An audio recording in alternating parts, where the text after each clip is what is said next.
j'ai certainement dû enregistrer des dizaines d'émissions que je ne publierai jamais sur ma chaîne.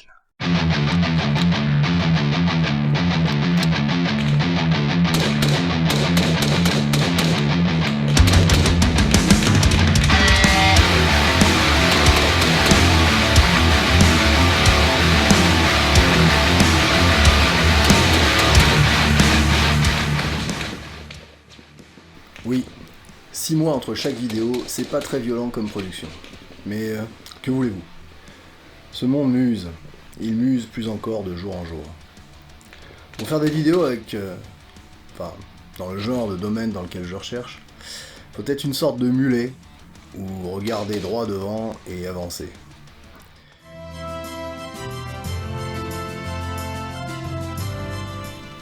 Eh bien, par moment, je cesse d'être un mulet. Je vais vous expliquer, après on passera aux choses sérieuses. Tout d'abord, il faut être réaliste, tout en ne sombrant pas dans la dépression, en même temps que l'on garde l'espoir, tout en formulant des messages d'alerte. Bref, vous l'aurez compris, c'est pas gagné.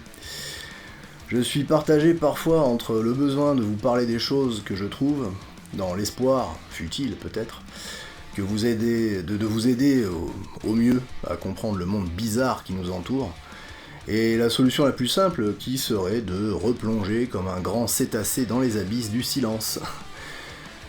Dans tous les cas, vous pourrez me retrouver tous les jours, ou presque, sur le Discord du Cercle Richelieu. Je vous engage à venir m'y retrouver avec les autres.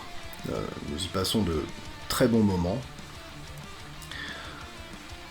Un ami, qui m'est très cher, m'a dit un jour, « Tu sais, les bouquins, ce sont souvent des choses écrites par d'autres que certains réécrivent d'une autre façon. » Ça m'a beaucoup fait rire. Et je garde souvent à l'esprit ce dialogue de Diard. Deux intellectuels assis vont moins loin qu'une brute qui marche. Il est parfois assez dur pour un homme du commun, tel que moi, que d'avoir une prétention à écrire ou à faire des vidéos. Je ne suis ni un diplômé, ni un intellectuel, ni un essayiste, je ne suis qu'un obscur, un lambda, un monsieur tout le monde. Évacuons d'emblée certaines notions, l'impartialité par exemple. Je me souviens m'être fait tancer pour manque d'impartialité.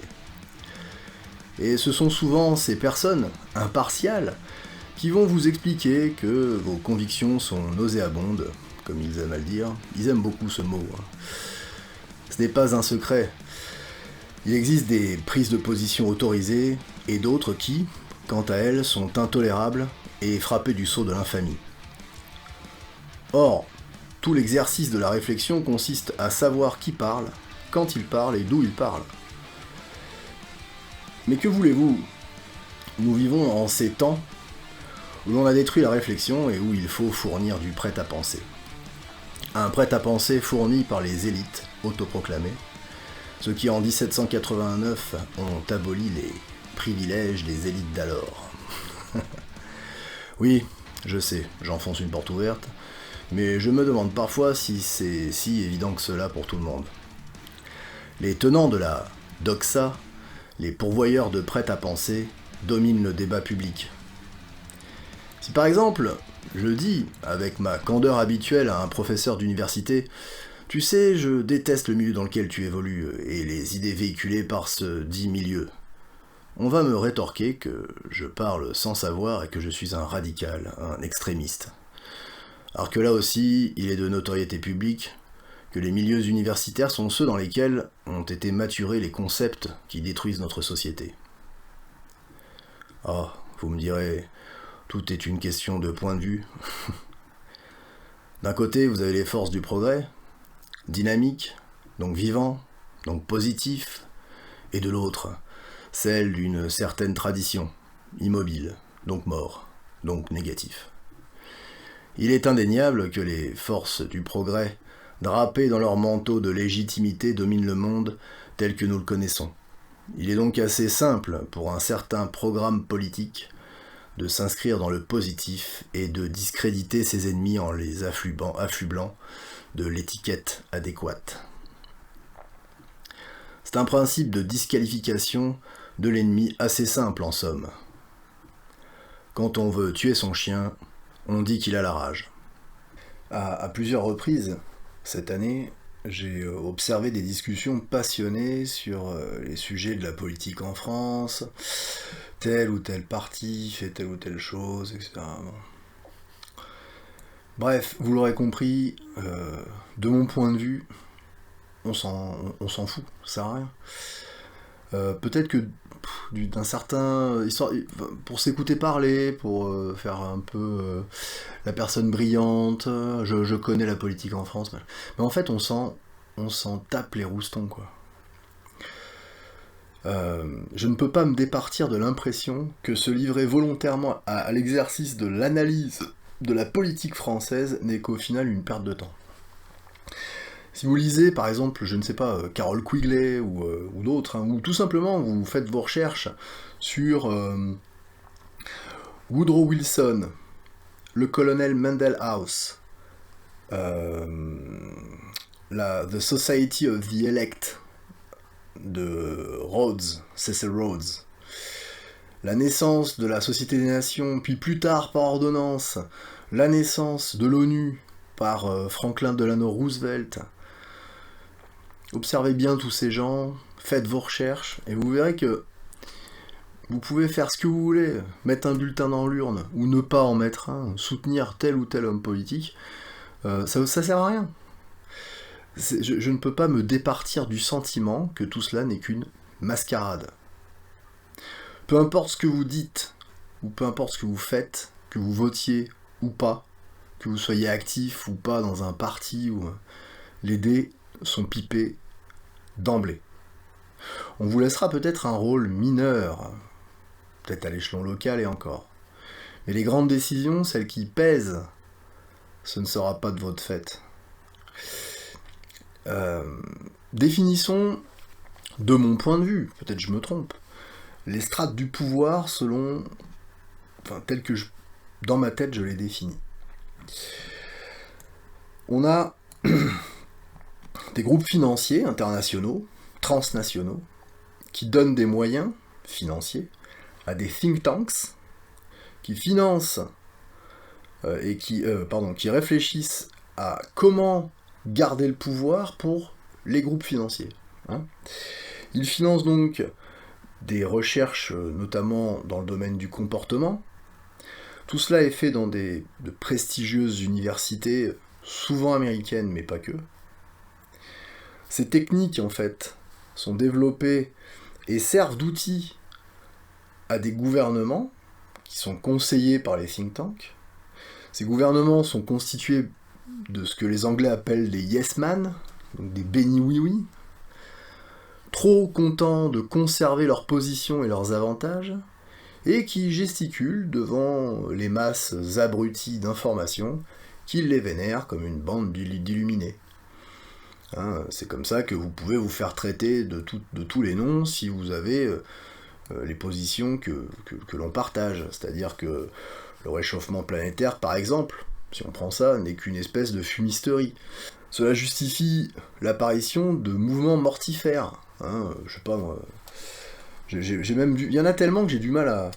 Mais vous savez, ces gens qui vont vous dire qu'il faut plus faire d'enfants, que la propriété privée, ça c'est intéressant, est un facteur du réchauffement climatique. Je crois que c'est le maire de Seattle qui a sorti un truc comme ça, et je me demande si en France c'est pas en train d'arriver. Vous avez d'un côté en fait des gens qui vous disent qu'il faut être écolo, etc. Dans un canard hier, je lisais que dans la vallée de l'Arve, ils vont interdire de se chauffer au bois. Alors quoi, on fait quoi? On se chauffe au gaz naturel, comme ça on fait de la fracturation hydraulique, et en fait c'est vachement plus écolo. Ou alors non, on va accentuer la consommation électrique, c'est vachement mieux, parce qu'on fait fonctionner des centrales nucléaires. Donc les mecs en fait marchent complètement sur la tête. Moi vous pouvez pas, vous allez pas me faire croire que ces gens-là sont pétris de bonnes intentions et qu'il n'y a pas quelque part un mensonge Ou alors peut-être j'ai rien compris, hein, je suis tellement un gros con que je comprends que dalle. Bien sûr, merci. Il y aura forcément un connard avec des cheveux bleus ou une connasse avec des cheveux verts pour m'expliquer que je me plante. Quand vous écoutez une nana comme Cristina Figueres, d'accord, par exemple en juin 2017, elle disait « La planète n'a que 3 ans avant de ne plus pouvoir faire marche arrière pour la question du réchauffement climatique, après c'est trop tard ». Cette même Figueres qui explique dans une interview, je crois que c'est sur un canard californien, il me semble, un truc comme ça, elle vous explique que alors 80% de la population mondiale d'ici 2020 et quelques, hein, parce qu'il donne des dates comme ça, ne vivra que dans des villes. Et ça en fait on vous dit ça, on vous positionne ça comme un constat, c'est un constat. Or, tout est fait pour que les gens se barrent des villes, se barrent des campagnes et migrent dans les villes. Mais non, voilà, ça ils vous le disent pas, ils vous disent 80% des gens. Les villes, selon eux toujours, vont constituer le principal producteur de gaz à effet de serre. Je peux éventuellement le comprendre, c'est super polluant une ville, y a pas de problème. Et c'est là en fait qu'on vous dit, alors comme les gens en fait, ils ont décidé, hein, on n'a pas fait en sorte qu'ils se barrent, hein, ils ont décidé de partir des campagnes pour aller vivre dans les villes, donc là ça devient très pourri et très polluant, et alors en fait, l'avenir, selon Cristina Figueres et puis tous ses potes là, c'est de créer des grandes tours, hein, self-sustainable, hein, autosuffisantes, avec des systèmes de récupération d'eau. Au passage, il paraît que l'eau de pluie elle est polluée, donc faut qu'on m'explique là aussi. Des toits terrasses pour cultiver les légumes. Pour toute une tour, hein, c'est des méga-cities, hein, on est un peu dans du cyberpunk. Et en plus de ça, alors, il parle pas des panneaux solaires, mais hein, il pourrait aussi. Et alors en fait, la cerise sur le gâteau, là, c'est les appartes. Hein, c'est pas des appartements, c'est des cercueils. Ça s'appelle comme ça, hein, coffin. Et dans lesquels tu te glisses. Et en fait, comme ces immeubles seront près de toutes les commodités, etc., en fait, on voit bien... Moi je sais pas vous, mais je suis joueur de jeux de rôle depuis très très longtemps. J'ai été maître de jeu à Cyberpunk, hein, les années noires, 2020, là, tout ça.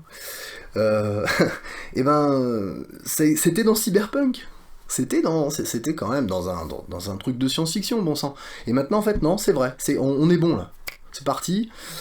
Cyberpunk. C'est-à-dire qu'en fait, laissez-moi vous décrire la vie dans le monde cyberpunk, c'est qu'en fait, vous êtes un nomade des villes. Donc vous n'appartenez plus à aucune ethnie, à aucune race, à aucun groupe, quoi que ce soit. Hein. On est dans le règne de l'individualité la plus totale. Chacun vit avec la douche en boîte. Ça s'appelle de la douche en boîte dans le jeu. En fait, vous êtes autosuffisant. Vous avez tout ce qu'il vous faut sur vous. Vous n'avez pas de possession. Vous avez un smartphone déjà. Ça existe hein, maintenant. Smart. Ils aiment bien le mot. Hein. Smartphone, smart grid, etc. Tout va très vite. Et vous... Ah oui, pardon. Les méga-cités sont autogérées. Il n'y a pas de notion d'appartenance à un pays dans le monde de Cyberpunk. Et c'est le monde dans lequel nous nous dirigeons. Et on vous fait miroiter ça. C'est génial. Sauf qu'on est dans le système de la déchéance la plus ultime, puisque finalement, plus rien ne vous rattache à rien. C'est-à-dire que si demain vous avez envie de buter quelqu'un, à la rigueur, bon, vous allez peut-être vous prendre des flics sur la gueule, mais en attendant, vous aurez quand même buté quelqu'un. Si vous voulez passer une vie à vous défoncer avec n'importe quelle drogue, allez-y. Et en fait, on vous c'est là où il y a une limite à ces trucs de science-fiction, c'est que je ne vois pas, ou alors il y a des mecs très très intelligents, et moi je suis vraiment un gros con, qui vont vous dire que on peut marcher comme ça peut fonctionner, il n'y a pas de problème, la ville, la vie, la civilisation peut fonctionner, elle peut être productive, avec une bande de dégénérés drogués, sans moralité, sans rien. Voilà. Donc réfléchissez à ça, mettez-moi des commentaires, parce que j'aimerais bien en discuter, ou alors passez sur le Discord du Cercle Richelieu, et je serais très très heureux qu'on discute de cela. Voilà, c'était le Colonel Van Hagen, bon, je vous fais pas de promesses, mais mon niveau de colère est remonté là. Je pense que je vais encore avoir plein de choses à vous dire. Et donc bon, bah, je vous souhaite une excellente journée. Gardez la tête froide, devenez royaliste. Vive la France, vive le roi.